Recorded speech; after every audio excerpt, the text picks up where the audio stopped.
Hayyee kabajamtootaaf jaalatamtoota maatii boontuu chaayinaalii 55 akkam jirtu nagaa keessanii nageenyi jaalalli araara waaqayyo lafa bakka jirtanitti hunduma keessanii fa'aa baay'atu akkam jirtu maatii boontuu hundi keessaniyyuu baay'ee gammadan maatii boontuu warri taatanii egaa viidiyoo boontuu chaayinaal 55 video kana jechuudha like share subscribe gochuudha akka cinaa dhaabbattan akka obboleettii teenya kan macaalaa jajjabeessan abdiin qabaa itti aansuudhaanii har'a mana boontuutti argama mana boontuu immoo like share dhaan yaaseennu commentis ciccimaas akka babarreessita yaada keessa yaada qabdan irratti wanta hojjechuu qabnu irratti waan fuulduratti fooyyessuu qabnu warri nurra huqatii qabda warri nurra beekamtii xiqqoo qabdanii akka beekumsa keessa nuuf laattan asumaan adaraasiniin jedha. Egaa baga gammade boontuu duraan dursee gammachuu gootan ibsadha. Boontuu koo baga gammadde baga waaqayyoo gatii dadhabbii keetii waaqayyo siif laallee cimtuutu jabduutu obsa qabeettii koo baay'ee dasna jedhee jira dhugaa dubbachuudha baay'ee dasna jedhee jira. Waaqayyo si haa eebbisuu kabajamii akkatti obsa qabaatee dhugaa waaqayyo odoo of hin nuffin odoo of icci jettee dhiisin dhugaa dubbachuudhaaf odoo ana ta'e qaataan neesaa garuu iyyuu ati obsa qabaachuu keetiif waan hunda dandeessee yuutuubii kana amma isteeppii tokkoffaa kanarra ga'uu keetiif baay'ee das nama jedha. Jabduuti yaa jabduu ta'uu kee asumaan hubachuutiin hin barbaada guddaa waaqayyo kana caalaa akka obsa qabeettii kan macaalaa obsa qabdu si haa godhu እና dhugaa dubbachuudhaaf ኮንግራጁሌሽን ብያለሁኝ። እንግዲህ አበባ የሆነ ነገር አበባ የለኝም የሆነ ነገር ቢሰጥም ደስ ይለኛል ግን ወዶ ነብረ ጅራት ማስ እንጀዮ ድንገቹ ክያዩ በቃ እና ዋቀዮ ኢየሱስ ክርስቶስ ሲጭና አዳበቱ ከነመትኛ መጀብዱ ሲፋ ጎዱ ዋቀዮ ሲያደገሁ atuyyuu jabduudha እና waaqayyo simooyyaa wanta garaa keetii bakka yaadde hunda akka kanuma caalaa geessuuf namni tokko ka egaa wanta yaade tokko bakkatti milkaa'u hawwina nuti garuuyyuu waaqayyo guyyaa inni jedhetti milkaa'ina nuuf kennu isaatiif guddaa galatoomaa waaqayyoof duraan dursee egaa dhugaa dubbachuudhaaf baay'ee si gammade boontuu congratulations jedhee jira. Baga waaqayyo si gammachiisee baga gatii dadhabbii keetii waaqayyo si fi lakkaa'isiin jechuutiin barbaada. Makara fuulduraattis immoo akka wanta gaarii diraamaa kee diraamaa adda diraamaa bashannansiisuu diraamaa nama kufachiisu nuuf dabarsitu abdii qabna. Egaa immoo daawwattoonni keenya jechuudha warri beekamtii qabdan immoo adaraa keessan akka warra reefuu lafaa dhufnu kana nu cinaa dhaabbattan abdiin qaba. Maaliif jennaan dhugaa dubbachuudhaaf cikkaanee akkam baay'isne cikkaanee walitti baay'isuu jechuun ittuu dhugaa waaqayyo manfasii adda ofitti dabaluu jechuudha. Kanaaf iyyuu akka garaan keenya waliif na'u dhugaa waaqayyo akka bakka jidduu keenya hunda keenyatti jaalala tokkummaa akka nuuf kennu dhugaa garaa walitti cakkanna birriin hin baddis hin argamtis.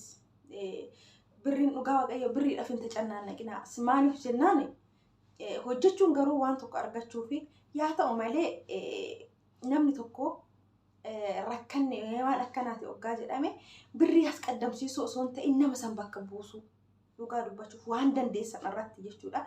Wanta humna keessanii oli yoo ta'e immoo hin danda'ullee hojjetan baay'ee dasna jedha jechuudha. Maaliif jennaan dhugaa dubbachuudhaaf obboleewwan keenya miidiyaa irratti wanta adda haasa'aa jiranii kanumarraan garaa walitti jabaachuunis dhufaa jira. Maaliif jennaan akkana ta'uu qabu dhugaa waaqayyo nuti ilmaan Oromooti. Ilmaan Oromoo maalidha waliin jenna garuuyyuu nuti akkas ta'aa hin jirru. Maaliif akka ta'e bicha rabbiin haa beeku dhugaa waaqayyo rabbi miqqanyaa jidduu keenya keessa dibimmisaa godhu. Innaa lamaan dhugaa waaqayyo baay'ee sin jaaladha baay'ee sin kabaja baay'ee tokko sin jaaladha maatii boontuu chaayinaalii hundi keessanuu jechuudha. Guddaa naaf galatooma eebbifama waaqayyo sinaa eebbisuu baay'ee sin jaaladha. Akka ammas immoo akka cinaadha wannan jenne adaraa keessan like share subscribe gochuu fi dagatinaa warri maamila ishii ta'an asumaan maamila ishii ta'a.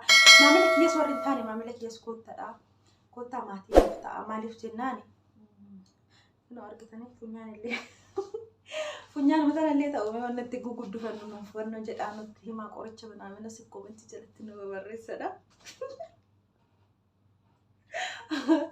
boontuu funyaan hin qabdu anis funyaan hin qabu kanaafiyyuu maal jettanii naannoo YouTube eegambane naa guddatte yommuu fi innaa kana fakkaata dhugaa dubbachuudhaaf baay'ee sin jaaladha maatii boontii shaayii maatii koo maatii gaaddisee YouTube hundi keessanuu jechuudha mee intala gaaddisee jechuu ana kinyoo gaaddisee jechuun anaadha boontuu mana boontuutti argamee jira yoo isinitti tole viidiyoon kun like share subscribe gochuu hin dagatinaa boontuu koo baga gammaddee ammas bu'aa bahiin baay'eetu jira bu'aa bahii ammallee ganaa si eeggatu waaqayyo jabina siif haa kennu ati obsa qabdaa obsaan akka dabarsitu abdiin qaba ani kinoo har'a laal anseessi bumaan jedhan tokko guututti jechuudha ayinee እንደዚህ ነው የፈጠረችብኝ dhugaa waaqayyo egaa sa'aatii meeqatti jammare waan takka bu'aa maleen keessaa ba'ee jechuudha ammasitti nan tuqaa nan ba'a mas nan tuqi nan ba'a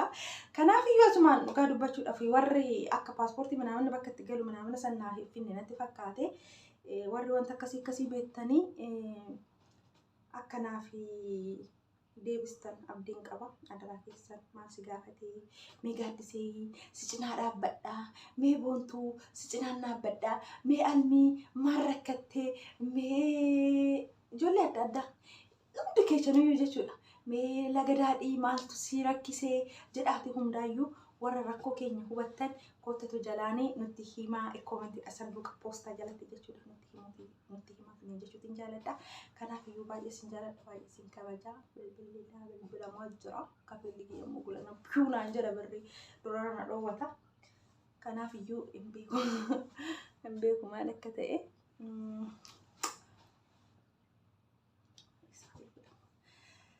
innaa kanaafiyyoo boontuu koo baga gammaddee bareedduu kiyyaa sin jedha diraamaan kee immoo baay'ee namatti tola akshinii adda addaa sin jijjiirtee anallee itti makattee waliin hojjenne baay'ee natti jedha kanaafiyyuu galeetoomaa baay'ee sin jaalladha I miss you so much all my friend kiyyaas taatan kan boontuunis taatan tokkuma waan ta'eef adaraa keechan koottatii na jijjiiressa akkam biyyatti galu na taasisaa maaliif jennaan yuutuubiin kun odoo naa kafaluu jammaree hojii madaamii amma akkanatti namtichi walii gadi suurree jarattiin tun amma saartu kana hun hojjedhu kanaafiyyu asasuniin jechuutiin barbaada sumaanii galatooma like share subscribe gochuu hin dagatina Ashamaa akkam jirtan hordoftootaaf kabajamtoota maatii boontuu chaanaalii jalatti argamtan biyya keessaaf biyya alaa kan jirtan nageenya waaqayyoo iddoo lafa jirtanitti isiniif haa baay'atu jechuuti barbaada akkam jirtan fayyaa keessanidha ana bira nagaadha isin birallee nagaa akka ta'us waaqayyoo irraa abdiin qaba jechuuti barbaada har'a kanan argamu mana obboleettii keenya boontuu chaanaalitti argama mana boontuu chaanaalitti immoo maaliif argamte almaas salaalee jechuun keessaniin oolu mana obboleettii keenya kanan argamu akkuma beekamu guyyoota muraasaaf obboleettiin keenya moontaayizii taatee jirti kanaaf gammachuu ishii qooddachuudhaaf kanan mana ishiitti argame obboleettii keenya baga gammaddee baga waaqayyoon firee dadhabbii keetii ija keetiinis agarsiisi koongirileeshin jedheeti jira dhugaa baay'ee tokko siif gammade dhuguma dubbachuudhaaf obsa guddaa qabda dhugaa anillee obsa sirraa haga tokko nan baradheera jedheeti nan yaada maalitti anuma dadhabduurra nuyyuu ka'eetu namoonni baay'ee waanuma xiqqoodhaniin obsa dhabneetu yeroo yuutuubii keenya illee itti balleessinu jira yeroo yuutuubii keenya illee itti gumnee yuutuubii biraa bannulleedha jira garuu ati isa san hunduma isaatiyyuu damadamattee ji'a lama muulu obsitee eeggachuu keetiif dhugaa baay'ee tokko si adanaqsiise baga waaqayyoonis firee dadhabbii keetii ija keetiinis agarsiisee baga milkoofte koongirileeshins jedheeti jira kanuma olitti immoo chaanaalli kee guddatee dhaloota kan darbu waaqayyoo si haa taasisu kan harka qilleensjillee irratti gargaartu nama irrattis waaqayyoo irrattis kan eebba argattu waaqayyoo si haa taasisu baga gammaddee firee dadhabbii keetis baga ija keetiin agarsiisin jechuuti barbaada obboleettii keenya akkasumas obboleewwan keenya warroonni sa'aatirraa maatirraa kaasanii to'i kiroomii keessa waliin bulaatii turtan biyya keessa taa'uudhaan biyya alaa taa'uudhaan ishee cinaan dhaabbattanii bakka kanaan gaggeessan dhugumatti isinillee galatoomaa asumaanis baga gammaddanis illeedha baga firee dadhabbii keessanii waaqayyoon ija keessaniin isin agarsiise isiniin jechuuti barbaada Kanaafiyyuu obboleettiin keenya kun har'as yaa maatii guutte malee wayi sa'aatii guutte malee bakka ishii yaadde wayiin kaayyoo ishii wanta galmaan geesse tokko hin jiru. Kanaafiyyuu ammas gargaarsi keessan ni barbaachisa. Maatii ta'uudhaan viidiyoo ishiin gadi gadhiifattu laaluudhaan laayikii gochuudhaan sheerii gochuudhaan maamila ishii ta'uudhaan ammalleen akka cinaan dhaabbattanii mixii wal qabattee laga ceeta akkuma jedhanii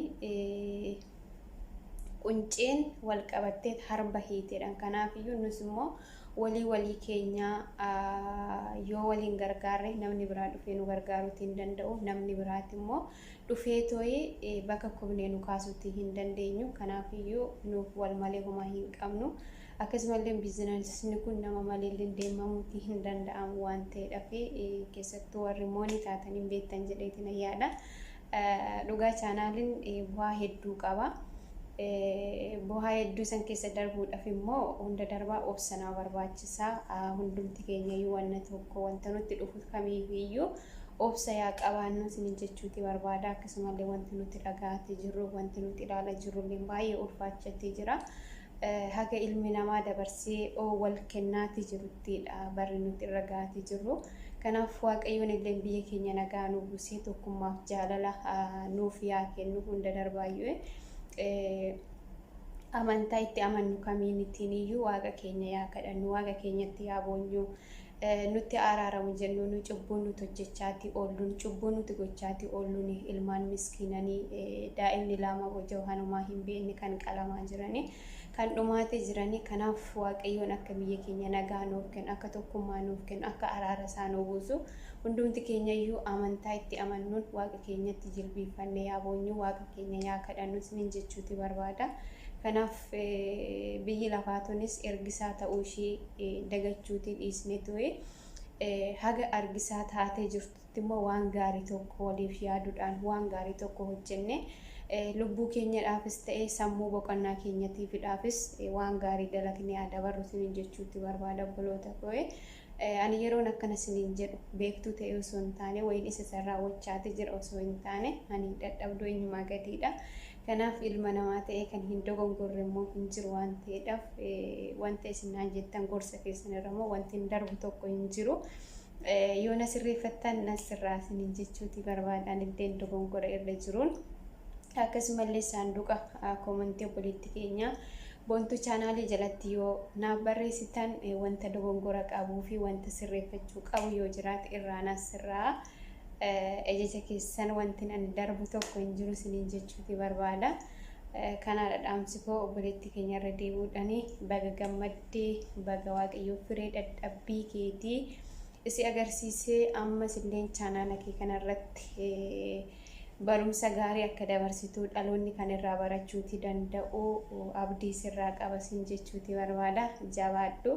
Nutis saganuu danda'ame si cinaan jirra sin jechuuti barbaada. Warroonni jalqabaa haga ammaan afaan ta'ina hordofaati turtan hundumti keessanuu galatoomaa horaa bulaa deemanaa baay'adhaa lafa guutaa bakka isin ooltan nageenya Waaqayyoo isin faana yaa oolu sin jechuuti barbaada.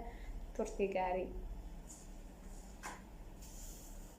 Ashamaa kabajamootaaf jaalatamtoota maatii Waaqayyoo hunduma keessaniif nageenya Waaqayyoo isiniif haa baay'atu. Akkam jirtu nagaa keessanii anis jira galata Rabbii nagaa fayyaa koodha. Isinis immoo lafaaf bakka jirtanitti eegumsa argamoota hunduma keessa waliin haa ta'u. Baga nagaa taatanii isiniin jedha. Nagaan na bira jiru isin biras akka jiru abdiifamantiin qaba. Akkasumallee immoo hordoftootaa fi kabajamtoota kan taatanii obboleettii teenyaa boontuu chaanaalii kan taatan hunduma keessaniif nagaan isiniif haa ta'u. Nagaa har'a mana obboleettii keenya kan taate boontuu chaanaalii 55tti argama. Maal gochuuf dhufte jechuun keessanii nafu. Har'a obboleettii teenyanii baga gammaddee yookiin koongiraaleeshinii baga gara miseensa yuutuubii taate ishiidhaan jechuudhaaf hin dhufe.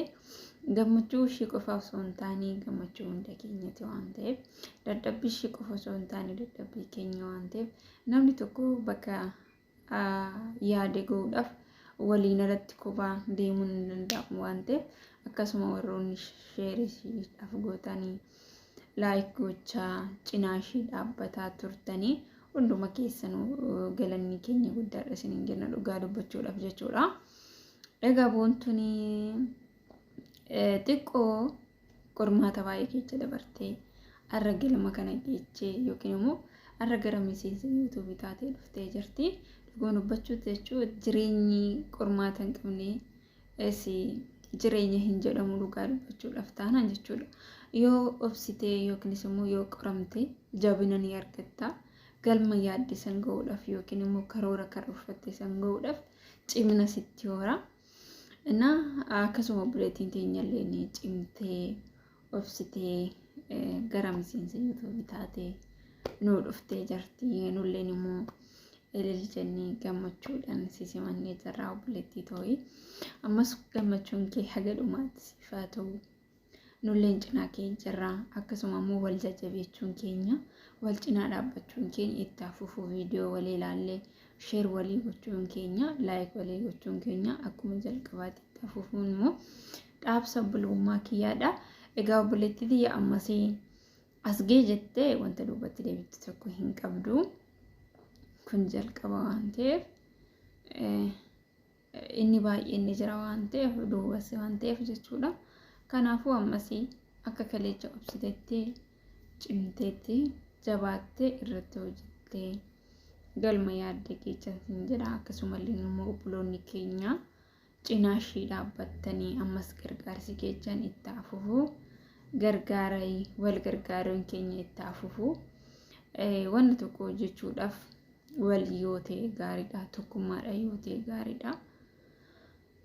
Akkasumallee immoo viidiyoo wal ilaallee beeksisa wal ilaaluun yoo wal malee ta'e faayidaa hin qabu. Kophaa kiyyaa fakkeenyaaf kophaa namni tokko hojjete waan faayidaa hin qabne beeksisni ilaalamuuf malee laayik sheer waliif goonu malee wanta faayidaa hin qabne waan ta'eef kanaafuu gargaarsi keenya itti fufuu irra deemuudhaan obboleettii ta'u boontii gammadee koongiraaleeshinii siniin jedha. Wal gargaaruun keenya ammas itti fufuu. Si jaalanna si kabajna hunduma keessanuu sin jaaladha sin kabaja. Laayik sheeriin keessan itti fufuu. Guddaa galatooma.